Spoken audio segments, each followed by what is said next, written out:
लो जी, मुबारक हो। Big boss के घर में दूसरी लड़ाई भी हो गई है। मतलब दबा के लड़ाइयां चल रही हैं इतनी जल्दी, इतनी लड़ाइयां मुझे तो उम्मीद नहीं थी। ये तो पहले एपिसोड में लड़ाइयां हो गई। उधर पहले साई केतन राव और सना मकबूल खाने के ऊपर भिड़ गए थे, तो अब रणवीर शौर्य ने वो लवकेश कटारिया है ना, एलविश के दोस्त, उनको हड़का दिया। उन्होंने कहा कि भैया तमीज में बात करो, तमीज रखो। बिल्कुल चिल्ला गए भाई साहब बुरी तरीके से।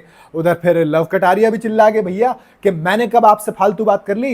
नहीं मैंने कुछ किया है, बताओ तो सही पहले। बस ऐसे ही तो कर रहा था मैं।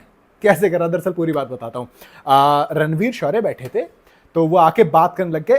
पैर रख लिया बगल में सोफे के ऊपर। रणवीर शौर्य को लगा कि ये तो इज्जत का फलूदा कर रहे हैं। 24 घंटे की स्ट्रीमिंग हो रही है, एक्टिंग में इतना तकड़ा कुछ चल नहीं रहा। वैसे अच्छी अच्छी फिल्में कर रहे हैं, अच्छे एक्टर है, लेकिन ऐसे बेइज्जती तो नहीं सहेंगे भाई। देखो, तो उसके बाद उन्होंने कहा कि लवकेश से कि देख भाई, तमीज मेरा है, तमीज मेरा है, जरा। चिल्ला गए बुरी तरीके से।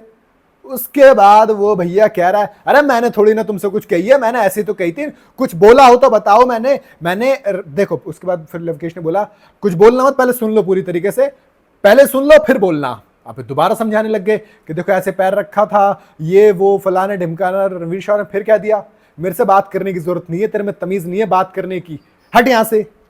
अब भैया इतनी सी बात, बड़ी बात का बतंगड़ बन गया। उधर फिर विशाल जब उधर से आए, जो एक और यूट्यूबर है 9 मिलियन वाले, जिनको अनिल कपूर कहते हैं ये 9 मिलियन वाले, ये 1.8 मिलियन वाले, दोनों कितने साथ रहते हैं, वो साथ देने लगे। तो रणवीर शौर्य ने उधर विशाल की भी क्लास लगा दी कि बेटा तुम हमदर्दी मत दिखाओ, तुम ये भाईचारा ऑन टॉप यहां मत दिखाओ, थोड़ी सी पीछे रहो। तो उधर साई केतन राव, जो ऐसा लग रहा था रणवीर शौर्य की तरफ से बात, देखो गुटबाजी तो शुरू हो गई है मेरे दोस्त, गुट्स तो बन रहे हैं, लेकिन हाँ ये है कि अभी वो कंफर्म वाले गुट नहीं बने हैं कि इनका इनका गुट है, इनका इनका गुट है। अभी बनेंगे, सबर रखो। पहले एपिसोड में 2 लड़ाइयां तो हो गई हैं। सुबह सुबह वो भिड़ गए थे आपस में, सना मकबूल और साई केतन राव। अब इन दोनों में लड़ाई हो गई। हालांकि घर वालों ने बीच में आके कहा कि ठीक है चलो खत्म करो इसको, लेकिन ये दिलचस्प होगा क्योंकि देखो थोड़ा सा औखड़ एटीट्यूड तो है। मतलब थोड़ा सा अक्खड़ होता है ना बोलने का अंदाज, थोड़ा सा। शायद मैं सोच ही रहा था इस चीज़ को कि लवकेश कटारिया की इस सीजन में सबसे ज़्यादा लड़ाइयाँ होने वाली हैं, क्योंकि जिस तरीके से जब इंट्रोड्यूस हुए थे विशाल के साथ, तो मुझे तो लग रहा था कहीं आपस में ही ना भिड़ बैठे ये। फिर उसके बाद घर में आए तो फिर रणवीर शौर्य से पता नहीं किस किस लड़ाई होगी। हालांकि अभी तक मेरे हिसाब से नेजी बड़े चुप चुप खेल रहे हैं। वो मेरे ख्याल से खली वाला फॉर्मूला अपना रहे हैं कि भैया चुपचाप रह के अपना गेम खेलते रहो, क्योंकि लड़ाई वड़ाई में कुछ नहीं रखा। नेजी दबा, देखते हैं कैसे खेलते हैं। लेकिन रणवीर शौर्य काफी गुस्से में नजर आए।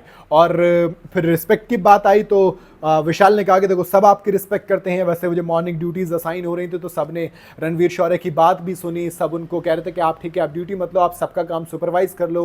हालांकि उन्होंने बाद में कहा कि ठीक है मैं मॉपिंग वगैरह कर लूंगा। तो रणवीर शौर्य को देखो इज्जत तो पूरी मिल रही है, लेकिन कब तक मिलेगी ये दिलचस्प वाली बात है। क्योंकि दोस्त जब लड़ाई होती है तो फिर कोई किसी का नहीं होता।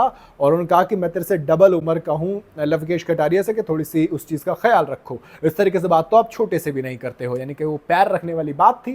खैर देखते हैं बात का बतंगड़ कितना बनता है और कहाँ से कहाँ तक बात पहुँचती है। एलविश आर्मी उनके सपोर्ट में है, तो रणवीर शौर्य को कहीं ये लड़ाई भारी ना पड़े। आपको क्या लगता है कितनी भारी पड़ेगी रणवीर शौर्य को लवकेश कटारिया की लड़ाई? बताइएगा जरूर मुझे कमेंट के अंदर। वीडियो अगर आपको पसंद आई हो तो लाइक और शेयर जरूर करके जाएं। चैनल को फॉलो और सब्सक्राइब जरूर करना।